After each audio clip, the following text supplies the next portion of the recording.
क्या आपने कभी सोचा है कि जिस ईश्वर के इशारे पर पूरी सृष्टि चलती है, उन्हें एक साधारण नाविक अपनी शर्त पर नचा सकता है? अयोध्या के राजकुमार मर्यादा पुरुषोत्तम श्री राम जब गंगा के तट पर पहुंचे तो उनके सामने कोई महान योद्धा नहीं, बल्कि दो ऐसे भक्त खड़े थे जिन्होंने भक्ति की नई परिभाषा लिख दी थी।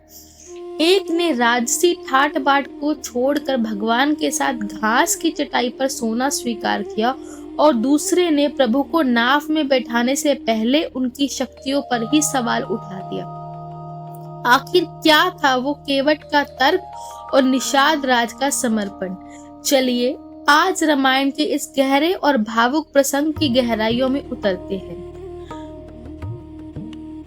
अयोध्या से निकलने के बाद प्रभु श्री राम का पहला पड़ाव था श्रृंगवेरपुर, जहां उनकी भेंट हुई निषाद राज भू से।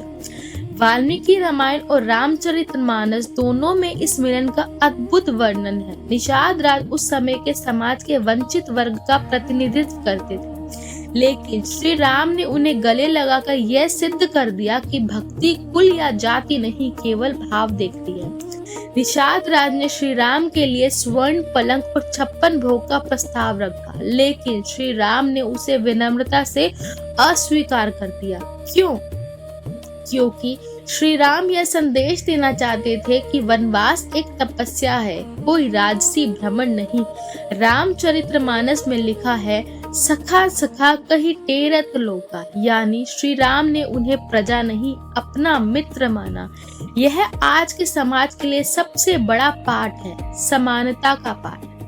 अब आता है वो प्रसंग जहाँ भक्ति और बुद्धि का मिलन होता है, केवट प्रसंग। जब श्री राम ने गंगा पार करने के लिए नाव मांगी तो केवट ने हाथ जोड़कर एक ऐसा तर्क दिया जिसने माता सीता को भी मुस्कुराने पर मजबूर कर दिया।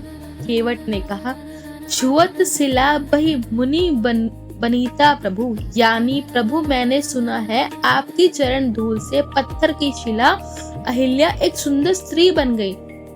मेरी नाव तो काठ की है, यानी लकड़ी की है, जो पत्थर से भी कोमल है। अगर यह भी नारी बन गई तो मेरा घर कैसे चलेगा? मैं तो अपनी रोजी रोटी खो दूंगा। ऊपर से देखने पर यह केवट का भोलापन लगता है, लेकिन गहराई में यह उसका परम चातुर्य था। केवट जानता था कि ऋषि मुनि तपस्या करके भी प्रभु के चरणों का स्पर्श नहीं पा पाते। उसने नाव का डर का बहाना बनाकर भगवान के चरणों को धोने का अधिकार मांग लिया। जब वह भगवान के पैर धो रहा था तो वह केवल मैल नहीं साफ कर रहा था, बल्कि अपनी आत्मा को जन्म जन्मांतर के पापों से धो रहा था। यह वात्सल्य और सख्य भक्ति का चरम है, जहाँ भक्त भगवान पर अपना अधिकार जताता है।